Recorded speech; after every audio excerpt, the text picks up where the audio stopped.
Nah, kalau sebelumnya kita sudah pernah bahas nih tentang cara mencegah si kakak yang mengalami yang namanya big sibling syndrome di video ini. Nah, kali ini kita akan membahas tentang 5 cara yang bisa mamis lakukan untuk membantu anak beradaptasi dengan kehadiran adik baru. So, simak terus videonya sampai habis ya, Mams. Tapi sebelum lanjut, jangan lupa subscribe channel aku dan like kalau kamu suka videonya, dislike juga boleh. Masih ada nggak sih dislike? Dan juga share ke teman-teman atau mamis yang lain jika video ini bermanfaat. Terima kasih.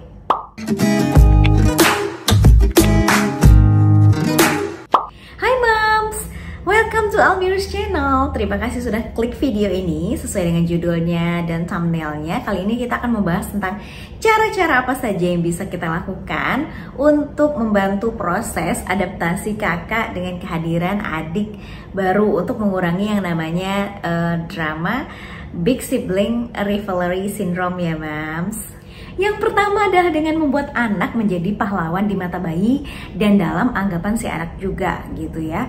Jadi ketika bersama dengan si kakak dan adik bayi, katakan pada si bayi bahwa kakak merupakan anak yang keren, anak yang hebat, sehingga nanti bisa dicontoh ya. Nanti ada contoh kakak ya gitu, dan ungkapkan semua hal baik tentang si kakak di depan si adik bayi.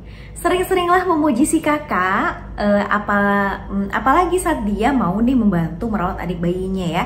Ucapkan terima kasih kepada si kakak setelah selesai membantu, memilihkan baju adiknya, memakaikan baju adiknya, atau misalnya sesimpel mengambilkan popok dan lain sebagainya. Dengan begitu si kakak akan merasa menjadi hero nih bagi adiknya, kayak oh iyalah aku kan kakak, I'm a big sister, aku adalah big brother yang emang membantu adikku gitu. Yang kedua adalah dengan pastikan setiap anak mengetahui bahwa mereka memiliki peran penting dalam keluarga. Ketika kakak merasa tidak diperhatikan dan tidak menjadi penting lagi bagi keluarga, nah itulah yang membuat dia big sibling rivalry syndrome itu akan makin bertambah gitu ya. Nah, kita harus memperkuat kesan yang dimiliki terhadap apapun yang ia lakukan di rumah, seperti bagaimana ia membantu pekerjaan rumah walaupun cuman simple gitu ya, walaupun cuman sedikit. Apa yang ia lakukan itu adalah untuk membuat orang tuanya ini senang gitu dan tertawa, dan juga membuat kontribusinya itu terlihat nyata dengan menyebutkannya secara spesifik. Misalnya, terima kasih kakak tadi sudah membersihkan tempat makannya ya gitu, terima kasih gitu. Dan bantu anak ini mengembangkan bahwa dia mengembangkan perasaannya itu bahwa memang dia penting dan dia memiliki peran penting dalam keluarga. Atau misalnya kayak, oh kakak tadi sudah bantu mama nyapu rumah ya, terima kasih ya gitu, jadi mama tidak perlu menyapu lagi. Seperti itulah, jadi memang dihargai setiap apa yang dilakukan oleh si kakak. Sering-seringlah mengungkapkan bahwa setiap anggota keluarga itu sangat berharga dan mereka memiliki cara tersendiri untuk menjadi istimewa melalui kontribusi mereka.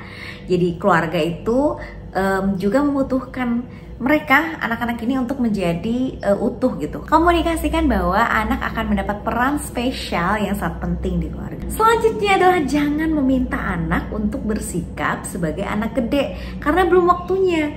Seringkali nih orang tua menganggap bahwa dengan lahirnya adik, si kakak otomatis harus bersikap seperti anaknya sudah besar.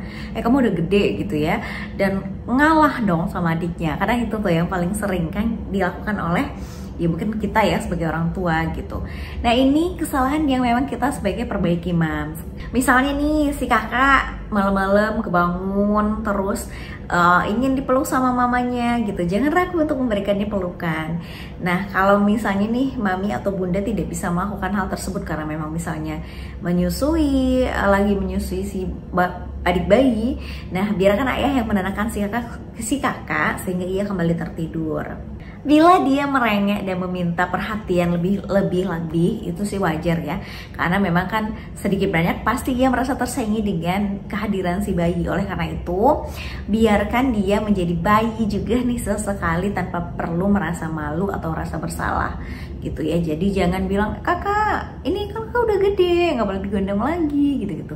Boleh sih kita gendong sesekali gitu ya, ketika dia memang lagi beratnya, lagi cranky atau lagi merengek, ya bolehlah digendong. Jangan paksa dia untuk menjadi orang yang besar gitu. Jadi seolah-olah dengan kehadiran adiknya ini dia udah gede banget gitu ya, jadi nggak boleh dipeluk lagi, nggak boleh digendong lagi, seperti itu. Selanjutnya adalah dengan menjaga rutinitas agar tetap sama seperti sebelum bayinya lahir. Dengan menjaga rutinitas nih yang biasa dilakukan bersama si anak sebelum bayi lahir, dia akan merasa tenang dan tidak terlalu merasa stres gitu ya. Misalnya sebelum bayi lahir biasanya mami itu membacakan buku sebelum tidur.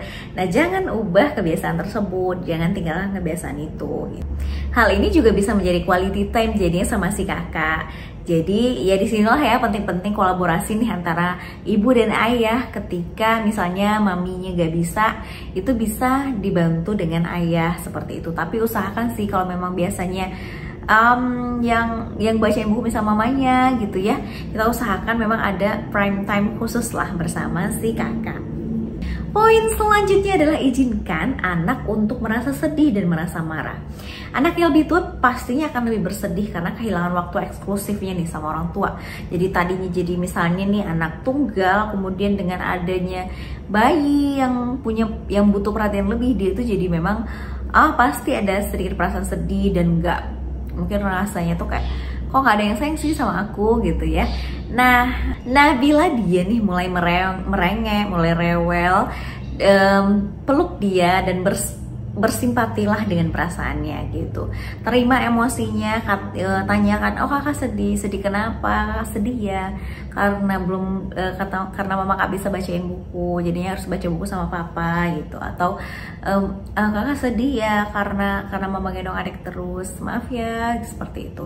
Jelaskan mungkin penyebab kenapa kita memang tidak bisa bersama dia terus, kasih pengertian, tapi tetap terima perasaannya. Jadi jangan, kamu gak boleh sedih dong gara-gara gitu doang, ini adek lagi sakit loh gitu.